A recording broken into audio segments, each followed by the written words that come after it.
இந்த ஏரியா அந்த ஏரியா அந்த இடம் இந்த இடம் ஆல் ஏரியா தான் ஐயா கில்லிடா அப்படின்னு சொல்லலாங்க குஜராத் நினச்சாங்க லக்னோவில். பட் சொல்ல முடியலையே. லக்னோ வாசி ஜிடி மேட்ச் தான் இன்றைக்கி ஸ்டார்ட் ஆச்சு ஆஃப்டர்நூனு. பட் என்னன்னா அந்த மேட்ச்சில் என்ன தான் நடந்திருக்கு அப்படின்னு சொல்லி பார்க்கும்போது அதுக்கு முன்னாடி ரிஷப் வந்து லக்னோ கேப்டனாக இருக்கார், சுப்மன் கில் வந்து குஜராத் டைட்டன்ஸ் கேப்டனாக இருக்கார்.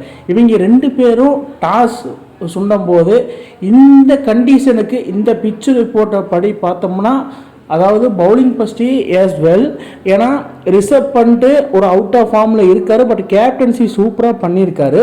பட் சுப்மன் கில் வந்து கேப்டன் ஆகட்டும் அதே மாதிரி பேட்டிங் ஆகட்டும் ஒரு நார்மலாக பண்ணியிருக்காப்புல. பட் பாயிண்ட் ஸ்டேப்பில் வந்து பார்த்தீங்கன்னா இந்த ரெண்டு டீமும் பெட்டர்னாக இருக்குது. பட் டாஸ் வின் பண்ணது யாருன்னு பார்த்தாலே நம்ம பாதி மேட்ச் முடிஞ்ச மாதிரி தான் சொல்லணும். டாஸ் வின் பண்ணது லக்னோ தான். லக்னோ பவுல் போய் ஸ்டார்ட் பண்ணிட்டாங்க. ஆனால் ஃபஸ்ட் இன்னிங்ஸை ஸ்டார்ட் பண்ணும்போது சுப்மன் கில்லும் சாய் சுதர்சன் அவர் யார் தெரியுமா, வேற மாதிரி மிஸ்டர் கன்சிஸ்டன்சி ஆஃப் ஐபிஎல் அப்படின்னு சொல்லி அவர் கொடுக்கலாம். ஏன்னா கன்சிஸ்டன்சியாக பர்ஃபார்மன்ஸ் பண்ணுறது வந்து பார்த்தீங்கன்னா சாய் சுதர்சன்.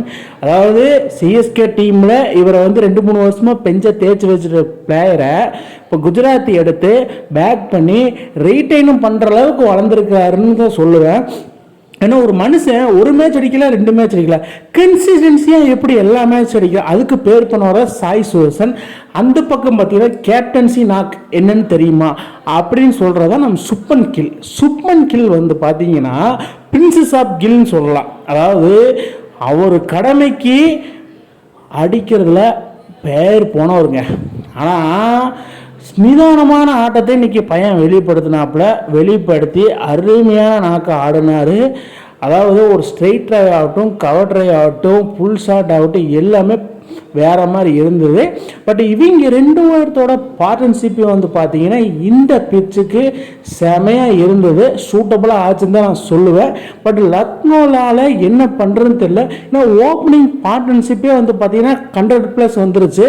ஸோ அதனால் லக்னோ வந்து இந்த இதை வந்து எப்படி சேஸ் பண்ண போகிறாங்கன்னு தெரில. ஏன்னா மிட்டில் மார்க்ஸ் இன்னைக்கு இல்லை, பட் டியூ டு பர்சனல் இஷ்யூஸ்னால அவர் வெளியே இருக்காரு. But Sai Sudharsan Shubman Gill heads up. ஏன்னா இவங்க 2 பேர்த்தோட பர்ஃபார்மன்ஸு இன்னைக்கு மேட்ச்சில் அவுட்ஸ்டாண்டிங்காக இருந்தது. பட் சாய் சுதர்சனும் சுப்மன் கில்லும் இவங்க விக்கெட்டை எடுத்தால் தான் மறுபடியும் கேமுக்குள்ளே வர முடியும் லக்னோவோட மைண்ட் வாய்ஸு. பட் இருந்தாலும் என்ன தான் பண்ணுறது அப்படின்னு சொல்லி ஷூஸாட்டாக அவங்களால சொல்ல முடியல. பட் ரிஷப் பண்ணிட்டு ரொம்பவே வந்து அப்செட்டாக இருந்தார் ஆன்ஃபீல்டில்.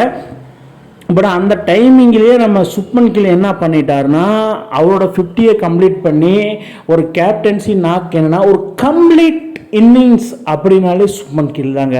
இன்னைக்கு மேட்ச்சில் அது ஃபியூராக அவரோட பொட்டன்ஷியல் டேலண்ட்டை வெளிப்படுத்தும் போது எனக்கு வந்து ஒரு இது தோணுச்சு.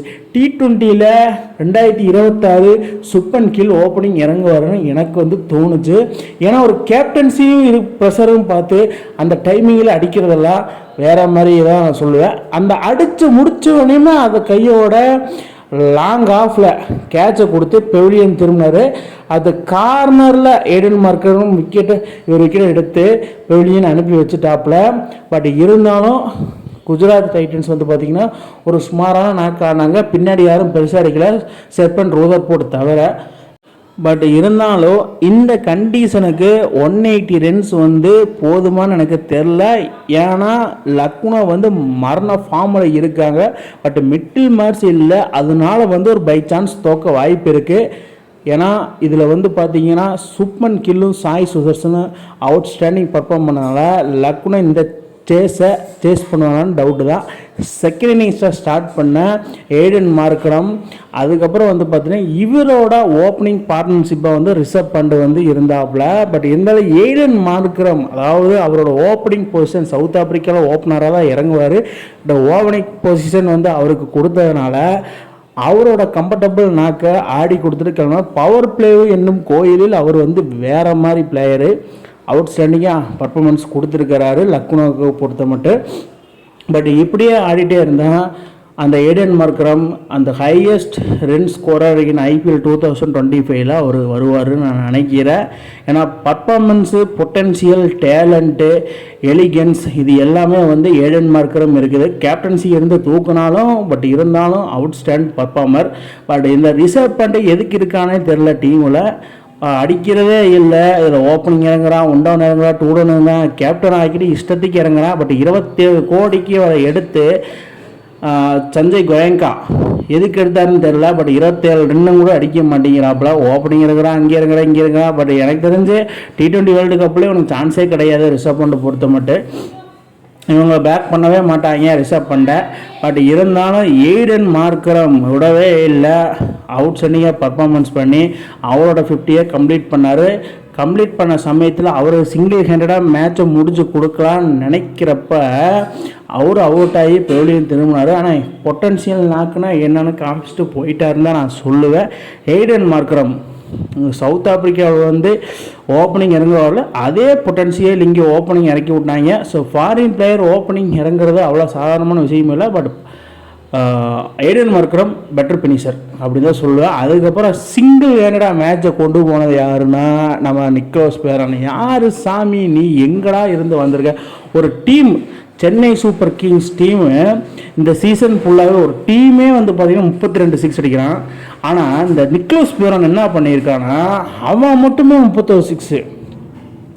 அதுதான் வந்து ஒரு தனித்துவத்தை காமிக்குது. நிக்கோலஸ் பூரன் வெஸ்ட் இண்டீஸ்லேருந்து வந்திருக்காப்புல. பட் இருந்தாலும் எல்லா மேட்சும் அடிக்கலாம். அதாவது Mitchell Marsh, Sai Sudharsan, Nicholas Pooran இவங்கெல்லாம் வந்து பார்த்திங்கன்னா கன்சிஸ்டன்சி. ஆனால் நிக்கோலஸ் பூரனும் மிட்டில் மார்ஸும் வந்து பார்த்திங்கன்னா ஹிட்டிங் எபிலிட்டியோடு வருவாங்க. பட் சாய் சுதர்சன் வந்து நிதானமான ஆட்டம். ஸோ அதனால் தனித்துவமாக தனியாக நின்று ஆடி மேட்சை கொண்டு வரதுல நிக்கோலஸ் பூரன் வேறு மாதிரி. இவர் ஆர்டிஎம் கார்டு கொடுத்து பேக் பண்ணதெல்லாம் வேறு லெவலில். அந்த இதில் வந்து LST மேனேஜ்மெண்ட்டு, அதாவது சஞ்சய் கோயங்கா இவரோட டீம் எஃபர்ட் வந்து எங்களுக்கு வேணும். ஏன்னா இவர் சிங்கிள் ஹேண்டடாக மேட்சை முடிப்பாருன்னு நம்ம எல்லாத்துக்குமே தெரியும். சொல்லப்போனால் MLC, எமிரேட்ஸு, அதே மாதிரி வந்து துபாயில், அப்புறம் அதுக்கப்புறம் கரேபியன் லீக்கில் எல்லாத்துலேயும் இவரோட பர்ஃபார்மன்ஸு சொல்கிறது அளவுக்கு வேறு மாதிரி இருந்திருக்குங்க. அதனால் வந்து இவரை பேக் பண்ணியே ஆகணும். பட் வெளியே விடக்கூடாது. வெளியே விட்டால் என்ன நடக்குன்னு தெரியும் அவருக்கே. ஸோ அதனால் வந்து ஆர்டிஎம் கார்டில் இவர் பேக் பண்ணிட்டாங்க. அந்த பேக் பண்ண காரணமாக என்னென்னா ஒரு மேட்சும் கூட பர்ஃபார்மன்ஸ் பண்ணதே இல்லைங்க. எல்லா மேட்சும் பர்ஃபார்மன்ஸுக்கு பேர் என்னென்னா அதை நிக்கோலஸ் பூரன் தான் சொல்லுவேன். நிக்கி அப்படின்னு சொன்னால் தெரியாத யாருமே கிடையாது. IPL வெஸ்ட் இண்டீஸ் பிளேயரான இவர் எனக்கு தெரிஞ்சு வெஸ்ட் இண்டீஸில் கேப்டனாக வரலாம். பட் இந்த டைம் 2026 T20 வேர்ல்டு கப்பில் இவர் கட்டாயமாக படம் காமிப்பாப்ப அப்படின்னு சொல்லி எனக்கு தெரியும். எனக்கு இந்தியாவை ஸ்ரீலங்காவில் நடக்க போகுது. நிக்கோலஸ் பூரன் வேற மாதிரியா? நீ வேற மாதிரிடா மச்சான், நீ வேற மாதிரி மச்சான், அந்த மாதிரி தாங்க. பட் நிக்கோலஸ் பூரன் இந்த மேட்சை ஃபினிஷ் பண்ணலாம் அப்படின்னு சொல்லி நினச்சாப்புல. பட்டு 2 சிக்ஸ் அடித்தார் தொடர்ந்து. அதுக்கப்புறம் அவரால் அடிக்க முடியல. ஒரு கூகுளி போட்ட பாலில் அவுட் ஆகி பெவிலியன் திரும்பிட்டார். அந்த விக்கெட்டை யார் எடுத்தானா நம்ம ரஷீத் கான் தான். இவரோட விக்கெட்டை வேறு யார் எடுக்க முடியும்? ரஷீத் கான் மட்டும்தான் எடுக்க முடியும், வேறு யாருமே எடுக்க முடியாது. ஏன்னா அந்த மாதிரி பர்ஃபார்மர் ஒரு கூகுளி போட்டவங்க மிஸ்டி ஸ்பின்னர்னால் மட்டும்தான் முடியாது. ரஷீத் கான், நூர் அகமது, டபுரா சாம்சி இந்த மாதிரி பவுலர்ஸ்னால் மட்டும் முடியும். நிக்கோலஸ் பூரன் அவுட்ஸ்டாண்டிங்காக பர்ஃபார்ம் பண்ணிட்டாப்புல. பர்ஃபார்ம் பண்ணது கையோட பெவிலியன் திரும்பிட்டார். அதுக்கப்புறம் இந்த வின்னிங் ஷாட் யார் தான் அடிப்பா அப்படின்னா இம்பேக்ட் பிளேயராக களமிறங்கினா நம்ம ஆயுஷ் பதானி தாங்க, வேறு யாருமே இல்லை. அதாவது Mitchell Marsh, Aiden Markram, Rishabh Pant, Nicholas Pooran இவங்களோட தருவாயில். பட் ஆயுஷ் பதானி ஒரு நல்ல பிளேயர்.